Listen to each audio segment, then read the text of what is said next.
Good afternoon, everybody, whether Good you're here afternoon. or wherever you are in the world. Um, we're here to celebrate Labor Day. That's unusual for the United States. Usually we September. have it in September, but Labor Day actually began here in Chicago in 1886. And this is something we don't get taught in school. And I think it's important that we start here. And then I'm going to I'll explain what I'm going to do after I get through this. Um, okay. In Chicago in 1886, well, actually all over the country, there was a demand for the 8-hour day. And on May 1st of 1886, there were something like 1.5 million workers across the United States that went out on strike, the 8-hour day. Before that, although it had been made legal in 1864, it had not been observed by most employers. So folks decided they had to take matters in their own hand. So what they did was that they called for strikes on that day, like I say, 1.5 million across the U.S. came out. 750,000 were here in Chicago. Is a massive turnout. But somebody with a worker was killed outside the McCormick Reaper Works, which for those of us in Chicago, it's down on Western near Blue Island. Somewhere around there, somebody was shot. And so there was a rally that was called on May 4th to protest this killing of a worker. And it was a quiet Did we affair. did we center the camera on the speaker? Thank you. Sorry, Kim. There. Thank you. Okay. Anyway, there was a rally called for May 4th.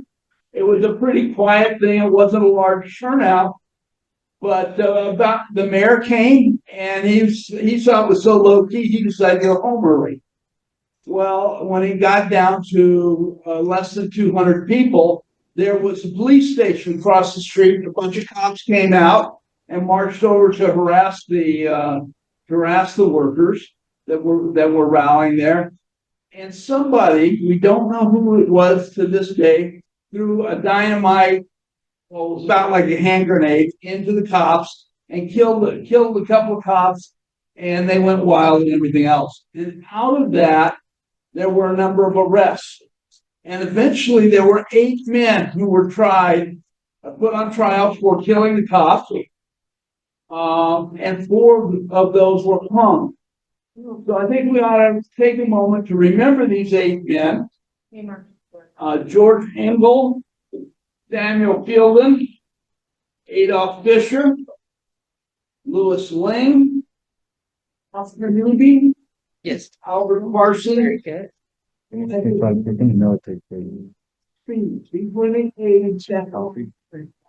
were put on trial for the Haymarket Affair. And George Engel, Adolph Fisher, Albert Parsons, and August Speed were hung in Chicago in November of 1886. Even though some of them weren't even at the was out of the city. Out. And so these men, the 4 men were hanged.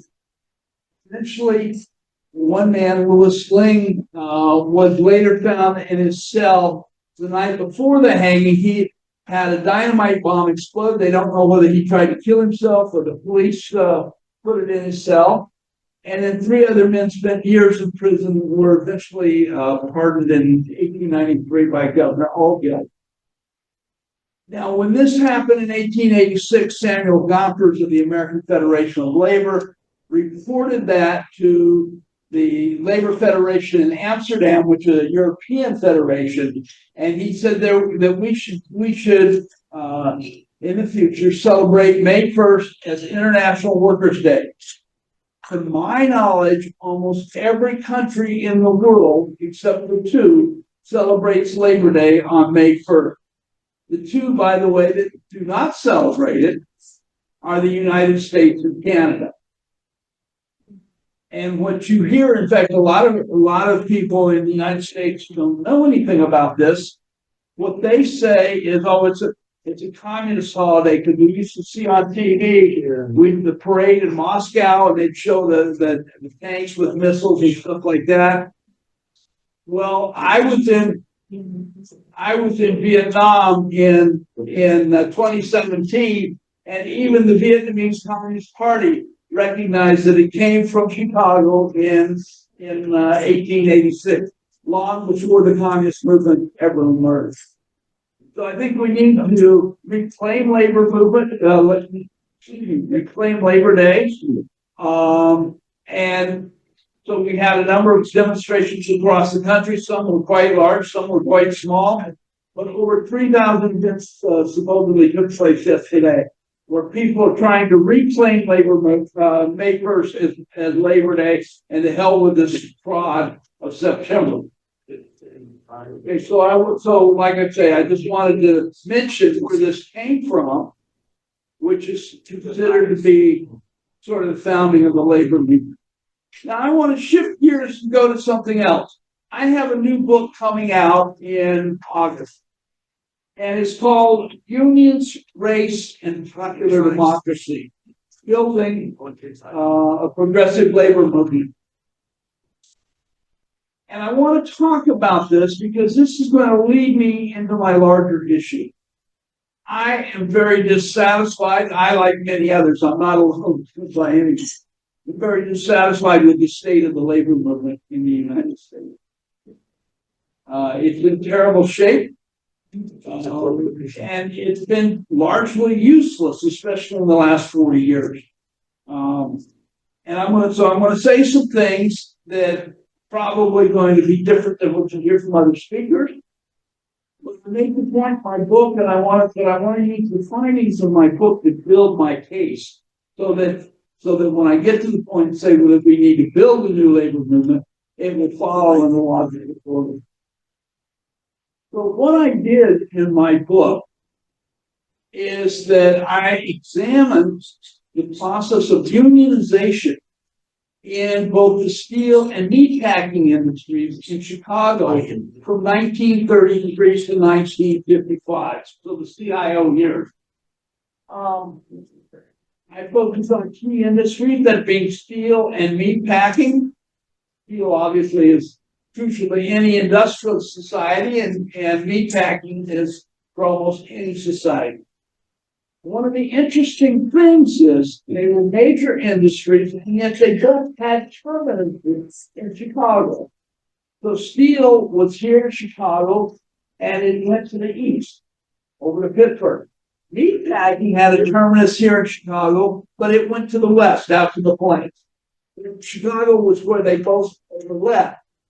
So what I wanted to do was try to understand how they organized, how they unionized these two industries. I wanted to see if they were same or different. What's really interesting about this case, besides both the terminus as being given, is they drew from the exact same labor pool. These were most of the workers were white ethnics from Eastern and Southern Europe, as well as African Americans from the rural South, as well as some Mexicans. You had them in both industries. Okay. And yet, when you check out how their unions were developing, eventually what we find out is they took very different paths to unionization. Okay. So eventually, even though they were under the same organization, they later emerged. The packing house workers broke away from that organization and started a completely different union. And so what I'm going to do is I'm going to take a few minutes to talk about the steel industry, industrialization in the steel industry. I'm going to give you some background on that. And then I'm going to talk about the packing house workers and how their union developed in the packing house industry. And then what I'm going to do is I'm going to compare how they each address the common problem. And that common problem was white supremacy and racism. Because what we're going to find out in a minute is that while one of them, and I'm not going to say which one, confronted this white supremacy and racism, the other one ignored it. And so the question I had, and this is part of my research, what happened? How did we get this? So I'm going to tell you this story in a way, and well, in doing it, I'm going to try to draw out some ramifications for building a new labor movement, a progressive labor movement today. So many people don't know this, but the largest steel mill in the world, steelworks in the world, for a while was here in Chicago. Okay. If you don't know, Chicago has two rivers, one being the Chicago River that goes through the Loop. On the far southeast side is the Calumet River. And on the banks of the Calumet River, set southwards, that was owned by U.S., what became U.S. Steel. If you come over the Calumet Bridge into Chicago, like I did today from Indiana, on the north side of the river is where this mill used to live. It's no longer there. In fact, they've demolished it, and in fact, there's some talk of building housing in there. I don't know if they've cleaned it up or not. Yeah, I hope so. But Chicago Works. Yeah, southwards. So, yeah. So anyway, what people don't realize, we know about the CIO. Most of us know at least something about the CIO. It was part of the American Federation of Labor. The American Federation of Labor was moribund. We had the Depression starting in 1929. By 32, they just really had no idea of what to do, how to think about this. They were off. The head of the coal miners union was a man named John L. Lewis. And John L. Was at a conference. John L. was arguing the old AFL had organized by crafts or occupations. So you had the carpenters union, you had the pipe fitters union, you had steam fitters union, et cetera, et cetera. So by occupation, that's also called craft unionism. And that's the way the AFL had traditionally organized. And John Lewis, to his credit, recognized that the times had changed, industry had changed, and so you had these big industries such as steel, such as meat packing, such as auto. And Lewis argued for an industrial unionism where every person in that industry was in one union. Okay, they weren't broken up into occupation groups, but in industrial unionism, if you worked in a steel mill, you're in the steelworkers union. You work in a packing house, you're in the packing house workers. Okay. Lewis was championing this against the old fuddy-duddies that were running the American Federation of Labor. And in Atlantic City in 1935 at their convention, the head of the carpenters union smarted off to Lewis. Lewis was a big man physically. He turned around and hit that Ray Hutchinson, the head of the carpenters union, in the mouth. Just knocked him on his ass, both. And that is, can we hold off on this stuff until after I'm talking? This is very disruptive. Anyway, so after that, Lewis pulled together a number of union members together. They decided to form the Committee for Industrial Organization, CIO. Right? So it was a part of the old AFL system. Now, what a lot of people don't know, because they think the heaven and the moon together and everything else like that, was that before John L. not the second. A year before, the workers at Southworks had created their own independent union. They had organized starting in 1934. And the key actor was a man named George A. Patterson. And Patterson was a roll turner, so his trade was to determine the width between the rolls and determine the thickness of the steel. Okay, and so he had built this independent union. He had also worked to build a union across the Chicagoland area. Yeah. He, not only steel, but he had connections with people in like International Party Store and other places like this. So Patterson is doing this, and this is in the deepest part of the Depression. And he's trying to build this union, and he does. I mean, it becomes an independent union. They had their own domestic contract by November of 35. John L. had and already by November of the same year, these workers had already organized the union. It was built on the shop floor from the bottom up, and it was based on democracy. The Democratic Union is over 1930, the rest of 35, and starting in 1936, you have workers that are trying to build unions all across the country, but the workers did not respond to the problems of the Depression. There were a few activists here and there that were trying to get together, but the themselves did not organize in that way.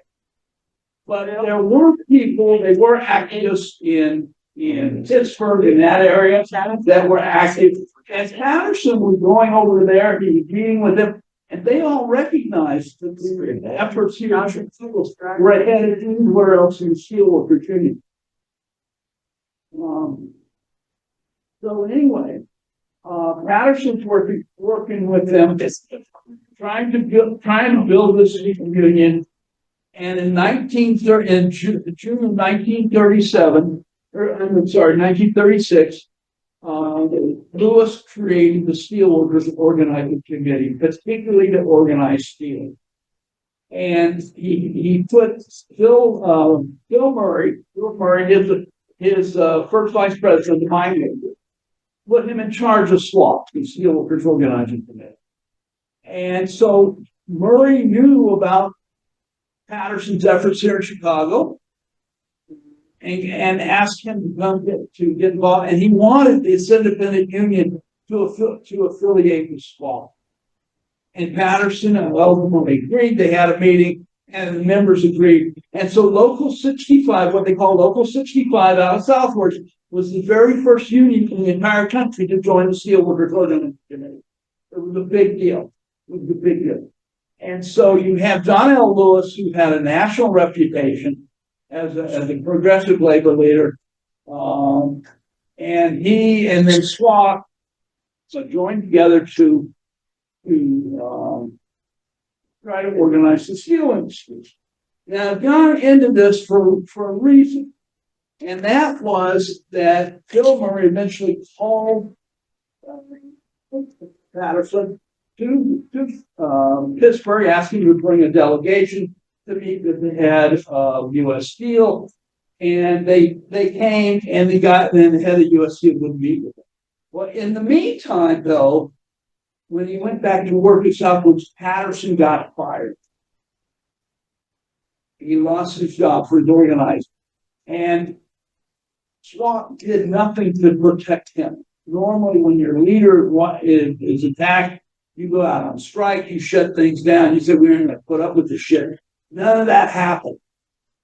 So what did happen was a guy named Van Bittner, who was his Western regional organizer for SWAT, took Patterson on his staff. But Bittner, who came out of mine workers union, as did Murray, as did Lewis,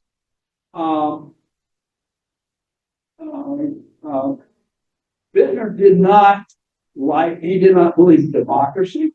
He also was a racist. He refused to challenge the steel companies, because what the steel companies did, there was, before the unions came, the workers, the company worked very hard to keep workers from joining unions. They were very anti-union.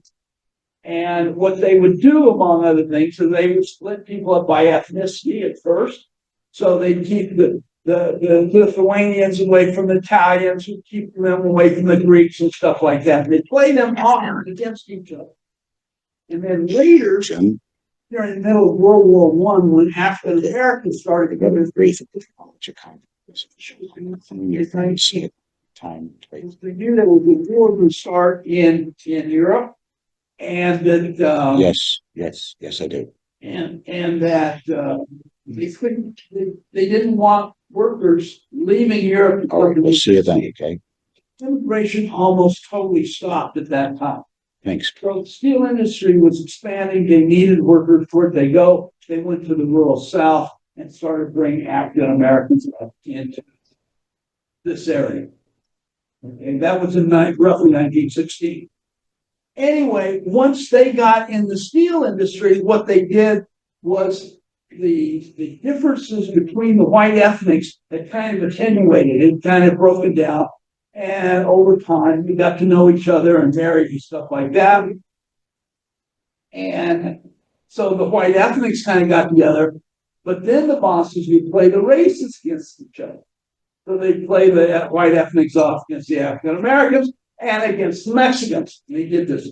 So when somebody got hired, when an African American or a Mexican got hired in the steel industry, he, and I'm using that gender title purposely, was almost always confined to the hottest, most dangerous, most unhealthy department.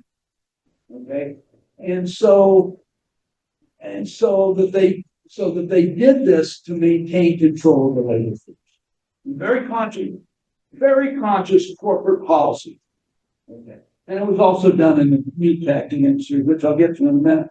And then, so what happened when the steel workers were organizing?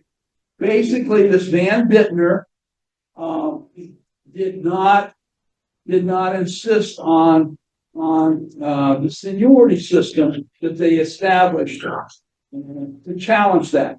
So in other words, there's two types of seniority system. There's what's called department seniority, and then there's plant seniority. And the difference is if you're in a department seniority system, your seniority starts working when you enter that department. And should you leave that department, say for a better job, healthier job, you lost all your seniority and went to the bottom of the pile. Now think about this. This is in the middle 1930s. During the Depression, this is a big deal. This seniority issue. So Bittner allowed the companies to accept seniority. Therefore, maintaining the corporate oppression that the individual steel company had fought. All right, so that's a little bit about the steel workers. I'm gonna cut this down some so I can get through everything in our time. Now, what about the packing house workers? They had been organizing before the CIO as well. You had three main groups of people in that. You had white steel workers. There was been a big strike in 1922. A few of them had remained around.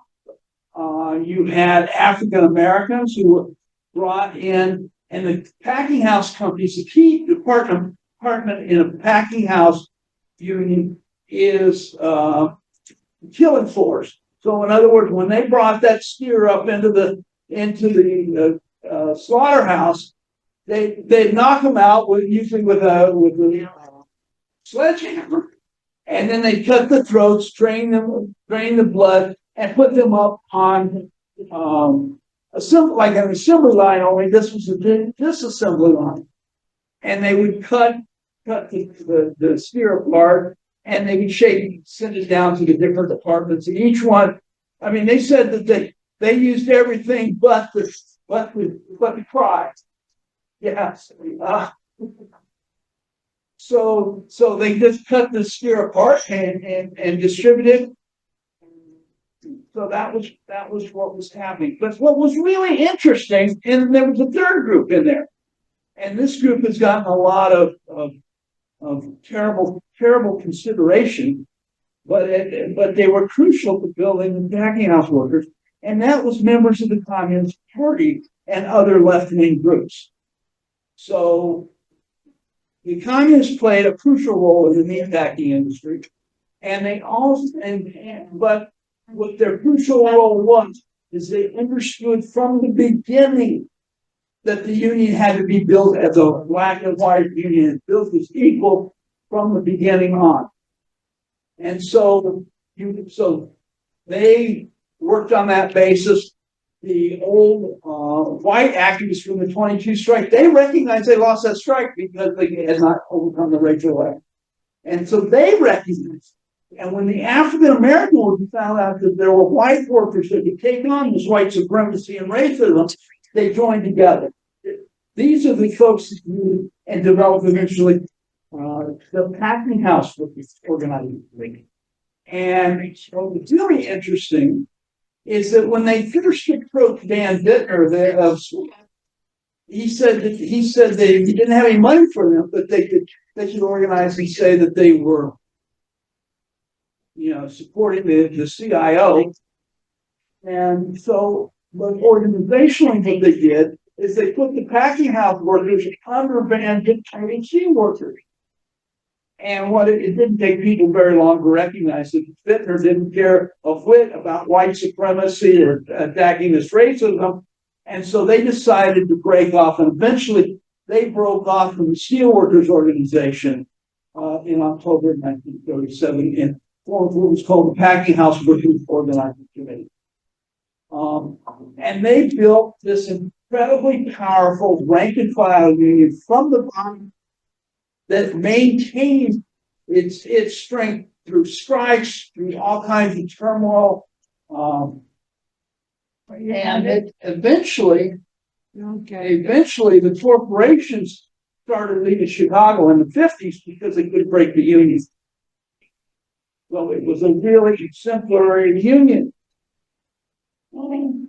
And they based their seniority system on a plant seniority.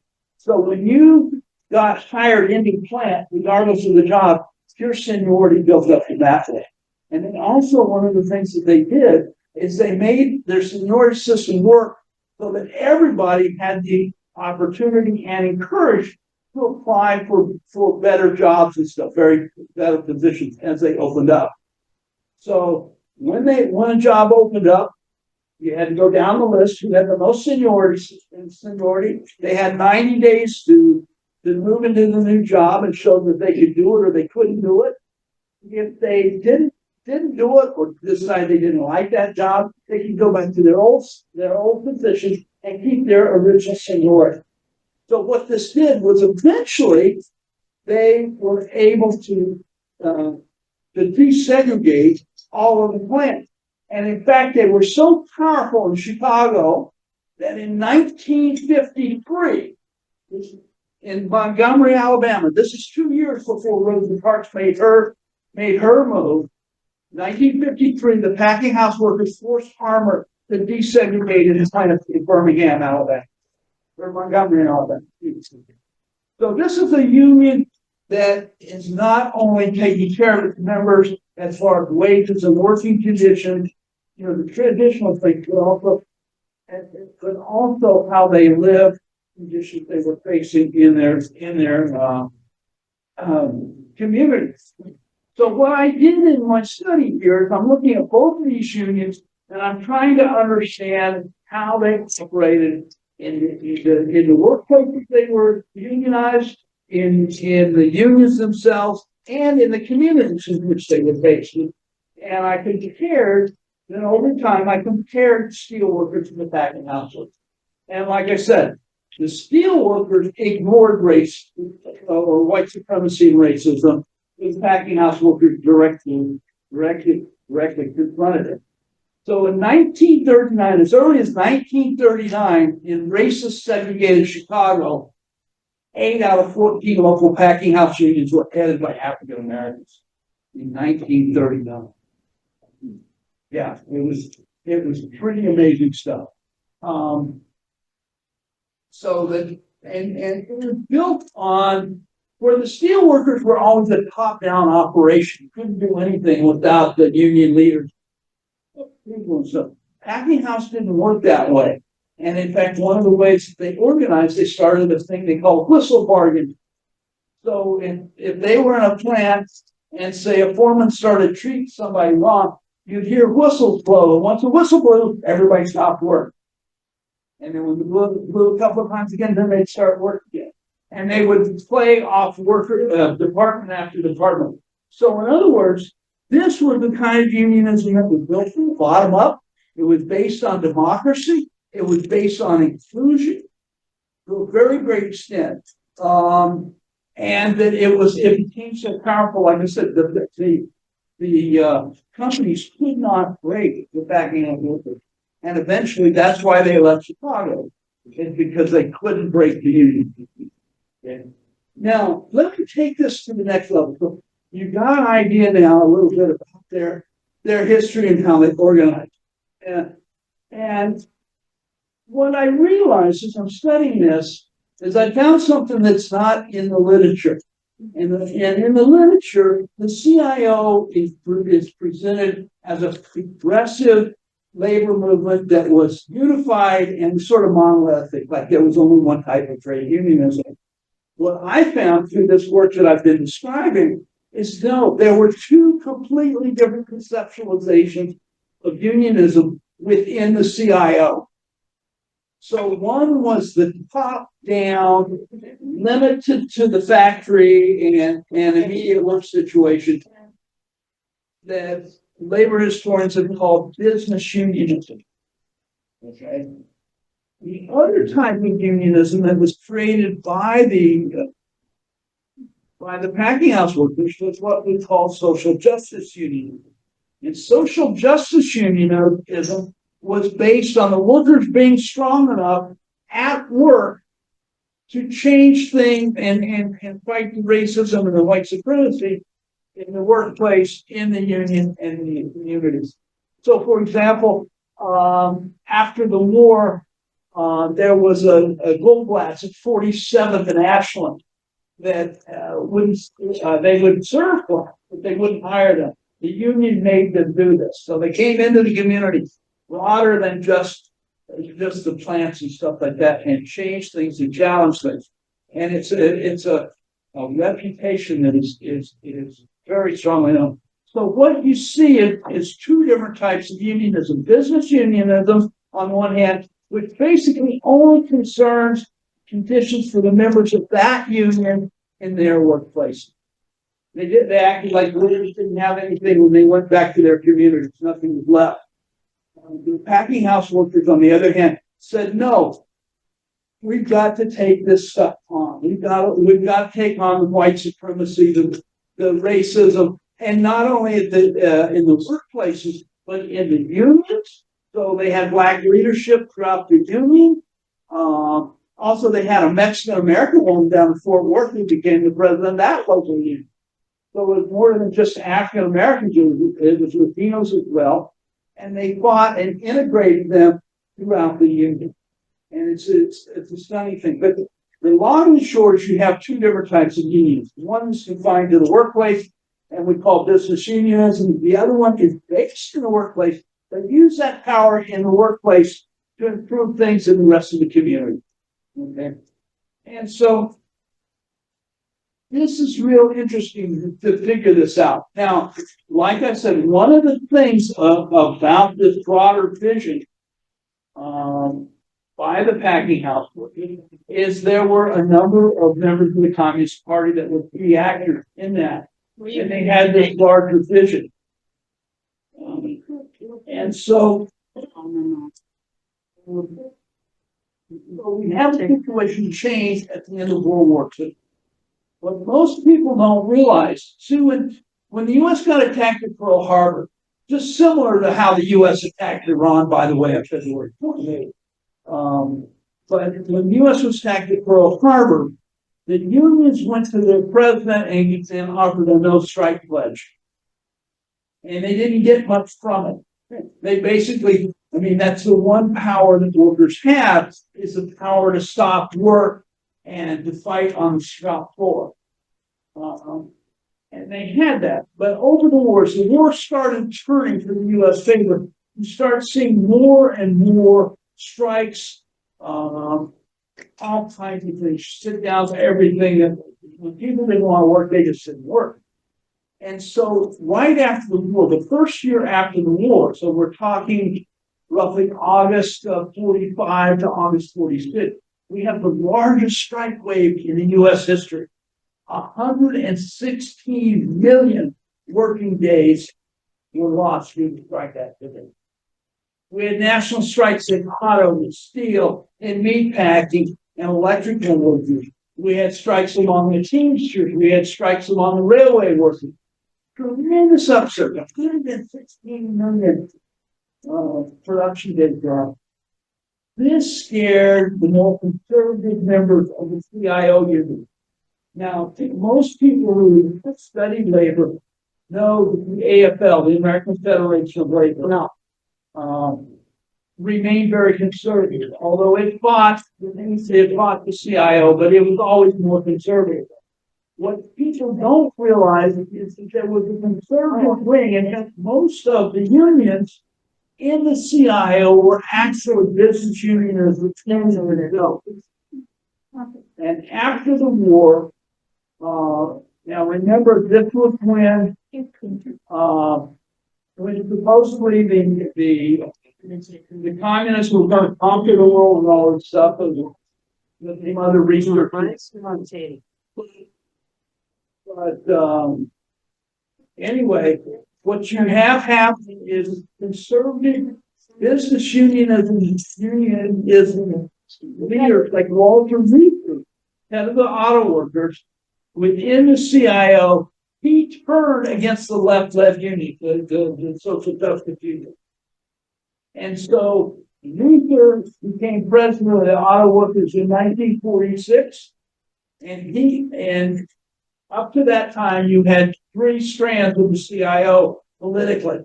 So the steel workers were the most conservative, the auto workers were most centrist, and electrical workers were to the left. And packing house workers, by the way, were part of the left as well. What happened was Luther moved the auto workers to the right to join the steel workers, and then they too both turned on the left, and in 1949 expelled somewhere between 750,000 and 1 million workers out of the CIO. This was not just the AFL, and this was the right wing of the CIO. I would argue, therefore, and that because of this, is that we have not had a labor movement in the United States since 1949. That's older than I am. I was born in 51. So that we have not had a labor movement in this country. What we've had is a trade union movement. And the difference is that a trade union movement tries to take care of its own members, where a labor movement looks for the well-being and the efforts of all working people. We have not had that since 1949. So what I'm arguing here today is that we're seeing a new upsurge among the labor movement. Started here in Chicago, surprise, with the teachers union in roughly 2009, 2010, when workers in the Chicago Teachers Union formed the coalition of rank and file union. Thank you. Huh? Rank and file. Yeah, thank you. They formed that. They ended up taking over the leadership of the union, and then in 2012 we had that first big teacher strike that was there. That started the revival of the labor movement, and it didn't take off immediately. But what you start seeing is teachers unions around the country in some of the red states like Oklahoma and West Virginia and Arizona. They started organizing and winning. since then, there's been a lot of other, um, efforts to organize, in Amazon, we've seen it in Starbucks. There's a range of different things. You've seen a more progressive unionization in United Auto Workers, and you saw their stand-up strike in 2023, where they beat GM, Ford, and Stellantis all together. And the question is, how are we going forward? How are we going forward? And what I'm arguing to do, based on this research, and this book, literally, I could talk for hours on this. But what we'll see is when the book comes out in August, this argument's developed much deeper, and that I'm arguing basically that if the American labor movement is to survive and become again a labor movement, that we have to repudiate the business unionism that's run the labor movement since 1949. So I'm saying what we've had is the trade union movement. We used to have in the early 50s something like 35% of non-farm workers, non-agricultural workers were in unions. And today that's under 10%. And the leadership of the AFL-CIO does not have a clue of what they're doing. They're running around with their heads up their lower extremities, but put it that way. There's no way forward. And what I'm arguing is a way forward. I'm arguing that the union, we have to repudiate the business unionism exists. We have to create social justice unionism throughout our labor movement. And thus, by taking care of not only trade union members, but all working people, that we can rebuild the labor movement. One of the things that I would like to see revisited, because there's a really interesting case out of Austin, Minnesota, out of the CIO years. They created a thing they called Union of All Workers. And what they did is they used packing plant, in fact, to go out and support workers anywhere that they were organized, sort of a community-based organization. And they did this, and it actually traveled throughout much of the upper Midwest on the west side of the Great Lakes. So Wisconsin, you had it in Minnesota, you had it in the Dakotas, you had it even in Oklahoma City, Oklahoma. So what you saw was workers that had a big base going out seeking workers that wanted to organize and helping them to do so, and therefore taking over and developing pro-union activities, but also looking out for working people in general wherever they may be found. And I'm arguing that we have to go back and try this again. If we continue with the unionism that we have today, where they don't care about nothing about their members, it's going to kill what's left of the trade union. In other words, I'm arguing that we need to get out, develop the social justice unionism movement, and expand that with community organizing to try to organize. And we won't see it completely in Chicago, but you have a lot of smaller towns and stuff where every business in the town could be organized. We've seen it from the 30s that it works in America. And I'm going to suggest to you that that's the choice. If we want to build the labor movement, and I think it's essential, because where else, when you're a worker, when you go into that plant or that department store or whatever, you lose your constitutional rights. You can't have freedom of association. You don't have freedom of speech. If they charge you with something, you're considered guilty until proven innocent. The only way that we've been able to improve working conditions for working people is by unions. And unions that had bigger visions than just in that one workplace. Unions that fought for things like health care, national health care, that had things like the 8-hour day, that had work safety limitations, that they had to put. Who won the union movement? The weekend. You know, these are things that were won by the union, but it's a union movement that was willing to have a broader vision and was willing to fight. We haven't had that since 1949. It was kind of hidden until the PACO strike in 1980 or 81 under Ronald Reagan. And since 1981, the overall labor movement, which is called the AFL-CIO, which remerged in the 50s, has been all but useless for anything except for a few particular unions. And that's not sufficient. We've got to rebuild the labor movement.